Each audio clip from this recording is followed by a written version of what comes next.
TRS party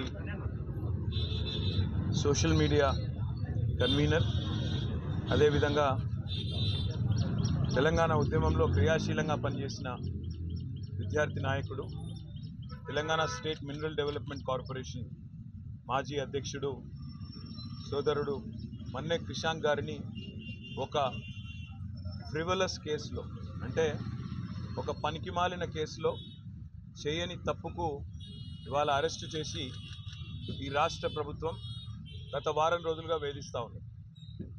తప్పు చేసిన రేవంత్ రెడ్డి ఇవాళ బయట తిరుగుతూ ఉన్నాడు. ఫోర్జరీ చేసి ఉస్మానియా చీఫ్ వార్డెన్ యొక్క లెటర్ను ఫోర్జరీ చేసిన క్రిమినల్ ఏమో ఈ రాష్ట్రానికి ముఖ్యమంత్రి, కానీ అసలు నోటీస్ని బయటపెట్టిన క్రిషాంక్నేమో ఈరోజు చెంచల్గూడ జైల్లో పెట్టినారు. దీన్ని బట్టే చెప్పవచ్చు ఈ రాష్ట్రంలో వ్యవస్థ ఎట్లా పనిచేస్తూ ఉంది, ఈ రాష్ట్రంలో ప్రభుత్వ పనితీరు ఎట్లా ఉందో దీన్ని బట్టే చెప్పవచ్చు.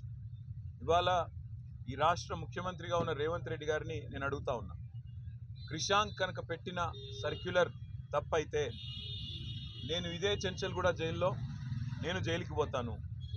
ఒకవేళ నువ్వు పెట్టిన సర్క్యులర్ ఫేక్ అని మేము రుజువు చేస్తే నువ్వు జైల్లో కూర్చుంటావా అని చెప్పి నేను రేవంత్ రెడ్డిని అడుగుతా ఉన్నా.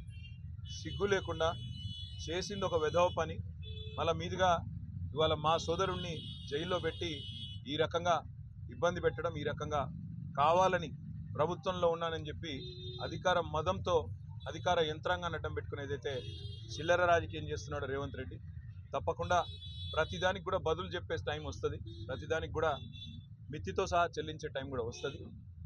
ఒకటి మాత్రం పక్కా, ఇప్పుడే క్రిషాంక్ గారిని కలిసినాను నేను, చాలా ధైర్యంగా ఉన్నాడు, చాలా నవ్వుతూ చిరునవ్వుతో చెప్తున్నాడు, ఏం కాదన్నా, నాకేం పర్వాలేదు, నాకు ఉద్యమము కొత్త కాదు, కేసులు కొత్త కాదు, ఏం పర్వాలేదని చెప్తున్నాడు. చేయని తప్పుకు ఇవాళ వారం రోజులు జైల్లో ఉన్నా ఆయనలో ధైర్యం మాత్రం సడలేదు.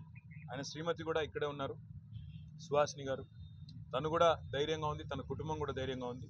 నేను ఈ ప్రభుత్వాన్ని నేను డిమాండ్ చేస్తూ ఉన్నా, చేసిన వెధవ పనికి ఇప్పటికైనా క్షమాపణ చెప్పి వెంటనే క్రిషాంక్ని విడుదల చేయండి. లేదా నిజంగానే రేవంత్ రెడ్డి నీకు దమ్ముంటే నువ్వు ముందుకు రా, ఎక్స్పర్ట్స్ ముందు పెట్టు, నువ్వు పెట్టిన సర్క్యులర్ పెట్టు, క్రిషాంక్ పెట్టిన సర్క్యులర్ పెడదాం, ఏది ఒరిజినల్లో తెలుద్దాం, ఏది డూప్లికేట్, ఏది ఫోర్జరీ తెలుద్దాం, ఆ తర్వాత ఎవరు చెంచల్గూడలో కూర్చోవాలో కూడా తెలుద్దామని చెప్పి కూడా నేను రాష్ట్ర ముఖ్యమంత్రిని, ఈ రాష్ట్ర ప్రభుత్వాన్ని డిమాండ్ చేస్తూ ఉన్నా. ఇకనైనా బుద్ధి తెచ్చుకొని, ఇకనైనా సిగ్గు తెచ్చుకొని, చేసిన తప్పును సరిదిద్దుకొని మరి వెంటనే క్రిషాంక్ని విడుదల చేయాలని చెప్పి కూడా నేను డిమాండ్ చేస్తాను.